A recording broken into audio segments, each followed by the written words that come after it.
तो आज मैं आपको एक अनोखी रहस्यमय कहानी सुनाऊंगा। अगर आप चैनल पर नए हैं तो अभी सब्सक्राइब कर ले तथा कहानी पूरा देखे। अंत में एक अनोखा रहस्य छुपा है। धन्यवाद। तो सुनिए।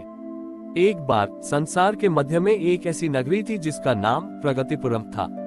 यह नगरी ज्ञान, विज्ञान, कला और धन धान्य में इतनी आगे थी कि वहां के वासियों ने प्राकृतिक काल और दैवीय नियम दोनों को जीत लिया था।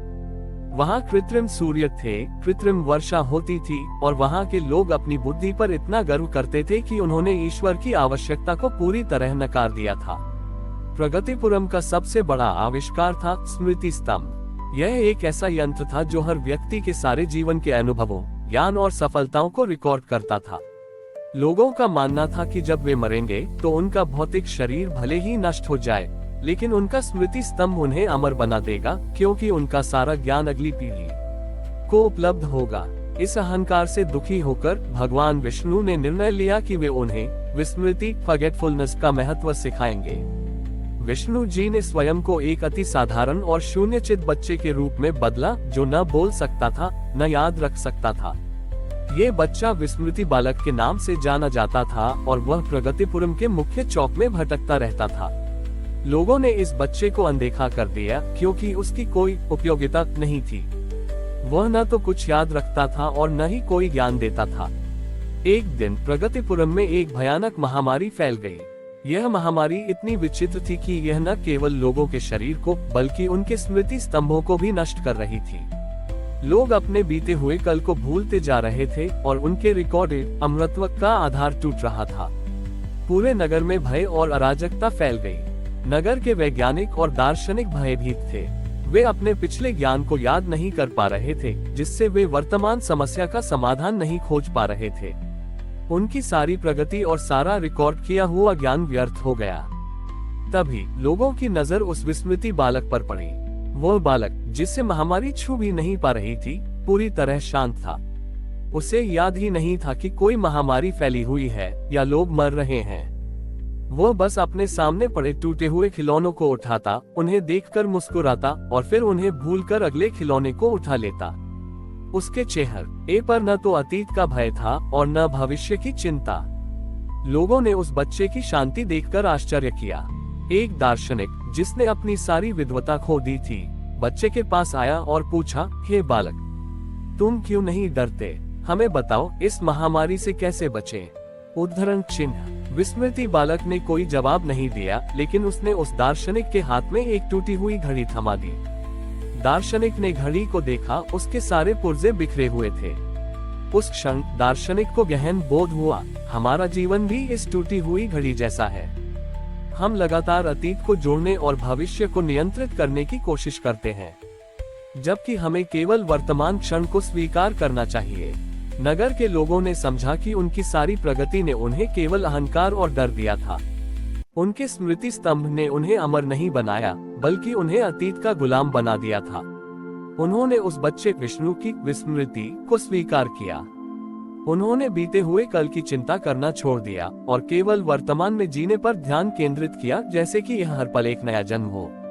जैसे ही लोगों ने अतीत से अनासक्त होकर जीना शुरू किया, उनकी चेतना से भय का भार हट गया और उनके शरीर की रोग प्रतिरोधक क्षमता बढ़ गई।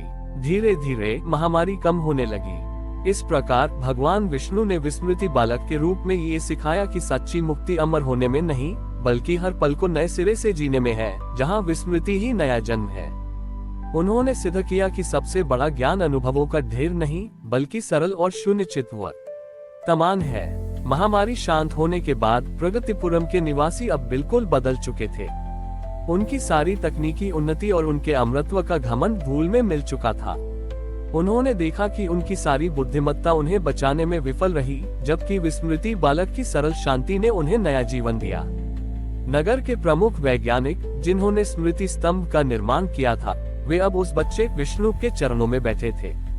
हे बालक, उन्होंने पूछा, आपकी यह विस्मृति भूलने की क्षमता इतनी शक्तिशाली क्यों है?